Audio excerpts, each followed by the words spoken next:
দেহ দুইটা, জন্ম মৃত্যু বারবার।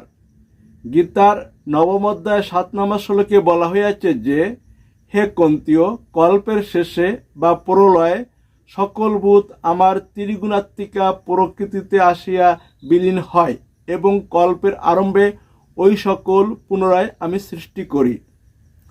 গীতার নবম অধ্যায়ের 8 নম্বর শ্লোকে বলা হয়েছে যে, আমি স্বীয় প্রকৃতিকে আত্মবশে রাখিয়া স্বীয় স্বীয় প্রাক্তন কর্ম নিমিত্ত স্বভাববশে জন্ম মৃত্যু পরবর ভূতগণকে পুনঃ পুনঃ সৃষ্টি করি।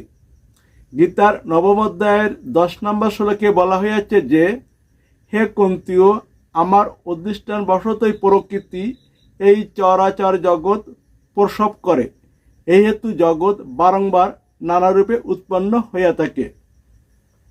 গীতার 4th অধ্যায়ের 5ম শ্লোকে বলা হয়েছে যে, শ্রী ভগবান বললেন, হে অর্জুন, আমার এবং তোমার বহু জন্ম অতীত হইয়াছে, আমি সে সকল জানি। হে পরন্তপ, তুমি জানো না, কারণ আমি দেহ ধারণ করিলেও অবিদ্যা বা অজ্ঞানের বশ নহি, সুতরাং আমার সর্বগতা লুপ্ত হয় না। কিন্তু তুমি অবিদ্যা দ্বারা আবৃত ও অজ্ঞান দ্বারা তোমার জ্ঞান সূত্র ছিন্ন হয় তোমার পূর্বজন্মের কথা স্মরণ করিতে পারো না।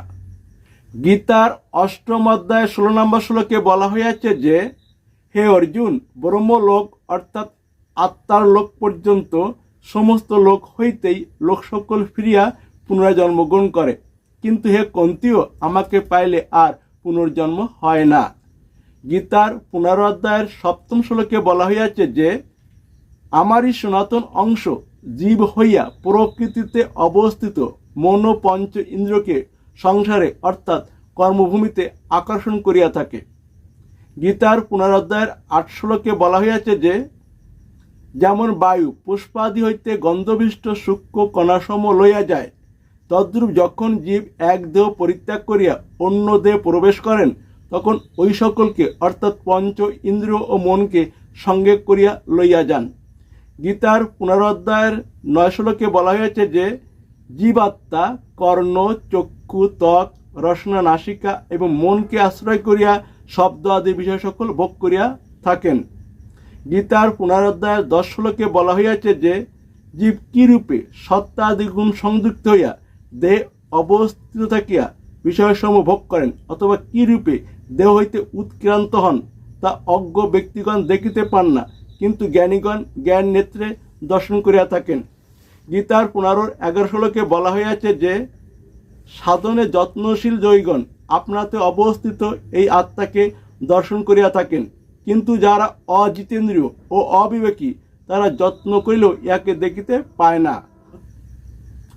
উপসংহার: এই পৃথিবীতে সবার দেহ একটা নয়, দুইটা, যথা একটা স্থূল দেহ ও অন্যটা সূক্ষ্ম দেহ। স্থূল দেহ পঞ্চ মহাভূতে গঠিত, যথা ক্ষিতি অর্থাৎ মাটি বা পৃথিবী, অপ অর্থাৎ জল, অগ্নি অর্থাৎ তেজ, মরুত অর্থাৎ বায়ু এবং বোম অর্থাৎ আকাশ। প্রমাণ: দেহের মাংস বা হাড় হলো মাটি দ্বারা গঠিত, দেহের রক্ত বা কষ হলো জল দ্বারা গঠিত। প্রতিটা সুস্থ দেহে সর্বদা 98 ডিগ্রি ফারেনহাইট তাপমাত্রা থাকে, যা বিজ্ঞানীদের তৈরি থার্মোমিটার দ্বারা ডাক্তাররা পরিমাপ করে থাকেন।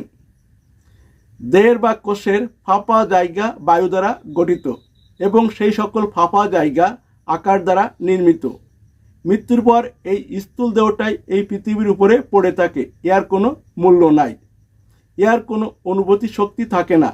যেমন মনুষ্য জীর্ণ বস্ত্র পরিত্যাগ করিয়া নতুন বস্ত্র গ্রহণ করে, সেরূপ আত্মাও বা স্রষ্টা এই স্থূল দেহ ত্যাগ করে নতুন দেহ গ্রহণ করেন। সূক্ষ্ম দেহ 18 তত্ত্বে গঠিত, যথা 11 ইন্দ্রিয়, পঞ্চতন্মাত্র, অহংকার ও বুদ্ধি। 11 ইন্দ্রিয় হল পঞ্চ কর্মেন্দ্রিয়, যেমন হস্ত, পদ, বাক, পায়ু ও উপস্থ, এরা সকল কর্ম করে থাকেন।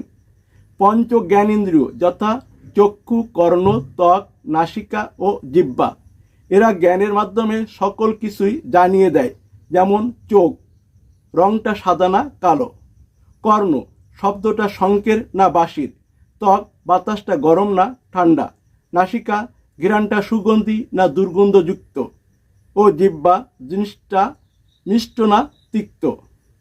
এবং মন, বিক্ষিপ্ত মন সৃষ্টির পিছে ছোটে, আর স্থির মন আত্মাকে বা স্রষ্টাকে প্রাপ্ত হয়।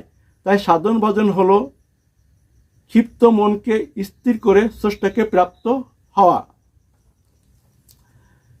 পঞ্চতন্মাত্র হলো পঞ্চ মহাভূতের নির্যাস, যেমন মাটি বা পৃথিবীর ঘ্রাণ, জলের রস, অগ্নির রূপ, বায়ুর স্পর্শ এবং আকাশের শব্দ। অহংকার, নিজেকে কর্তা দাবি করে এবং নিজেকে বড় ও অপরকে ছোট মনে করে এবং সব কিছুই ভিন্ন ভিন্ন দেখে। বুদ্ধি, গীতায় বলা হয়েছে কর্ম থেকে বুদ্ধি শ্রেষ্ঠ। তাই ধর্ম অধর্ম বা পাপ পুণ্য কর্মতে নয়, বা বুদ্ধিতে বা জ্ঞানে হয়ে থাকে। তাই বুদ্ধিমানগণ সকল কিছু ছেড়ে স্রষ্টাকে খোঁজেন, আর বোকারা স্রষ্টাকে ছেড়ে সৃষ্টিকে খোঁজেন। সূক্ষ্মদের প্রমাণ, ঘুমের ঘরে স্বপ্নে ঘূর্ণয়মান দেহটা সূক্ষ্মদেহ এবং বিছানায় শায়িত দেহটাই হলো স্থূলদেহ। দেব দেবী কিংবা অসুর দৈত্যরা সূক্ষ্মদেহ ভ্রমণ করেন, আর আপনারা স্থূল ও সূক্ষ্মদেহ মিলে এই পৃথিবীতে ভ্রমণ করেন এবং মৃত্যুর পরে সূক্ষ্মদেহ স্বর্গ কিংবা নরক ভ্রমণ করবেন। স্থূলদেহ 5টা তত্ত্বে, সূক্ষ্মদেহ 18 তত্ত্বে, এবং স্থূল ও সূক্ষ্ম মিলে আর একটা তত্ত্ব সৃষ্টি হয়, আর তার নাম হলো প্রকৃতি।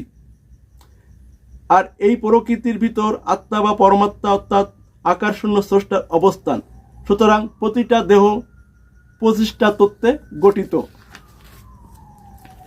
স্থূলদেহের মাঝে সূক্ষ্মদেহ থাকেন এবং সেই সূক্ষ্মদেহের মাঝে আত্মা বা পরমাত্মা অর্থাৎ স্রষ্টা বিরাজমান। স্থূলদেহকে সূক্ষ্মদেহ ত্যাগ করলে স্থূলদেহের মৃত্যু ঘটে এবং তখন সূক্ষ্মদেহকে নিয়ে আত্মা তাদের কর্ম অনুসারে স্বর্গ কিংবা নরকে গমন করেন এবং পাপ পুণ্য ক্ষয় হইলে পুনরায় এই পৃথিবীতে ফিরে এসে স্থূলদেহ ধারণ করেন মুক্তি পাওয়ার জন্য বা আত্মায় যাওয়ার জন্য।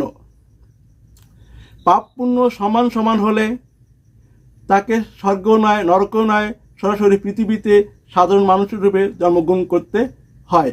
নরক থেকে আসলে পশু পাখি কীট পতঙ্গ গাছপালা হতে হয় এবং স্বর্গ থেকে ফিরে আসলে ভালো গৃহে ভালো পরিবার জন্ম হয়। যতদিন সবাই দেহ ছেড়ে আত্মা যেতে না পারবে ততদিন সবার জন্য জন্ম মৃত্যু অর্থাৎ স্বর্গ নরক পৃথিবী ভ্রমণ করতেই থাকবে, তা হোক সে পশু পাখি গাছপালা কিংবা মানুষ রূপে। তাই সাধন ভজন হলো দেহকে সংযম রেখে আত্মায় গিয়ে সিদ্ধি লাভ করা এবং সিদ্ধিপ্রাপ্ত ব্যক্তিরাই পরমাত্মায় বা বাসুদেবে অর্থাৎ শ্রীকৃষ্ণতে লীন হয়ে চিরস্থায়ী মুক্তিপ্রাপ্ত হওয়া। তাই মুক্তি 3 প্রকারের, যথা দেহের স্বর্গ নরক বা পৃথিবী ক্ষণস্থায়ী, আত্মার লোক বা ব্রহ্মলোক দীর্ঘস্থায়ী এবং পরমাত্মা বা শ্রীকৃষ্ণতে লীন চিরস্থায়ী। এখন আপনারা দেহ হয়ে থাকবেন নাকি আত্মায় যাবেন নাকি পরমাত্মায় লীন হবেন, সেই চাওয়াটা আপনাদের, আর পূরণ স্রষ্টা স্বয়ং ভগবান শ্রীকৃষ্ণের।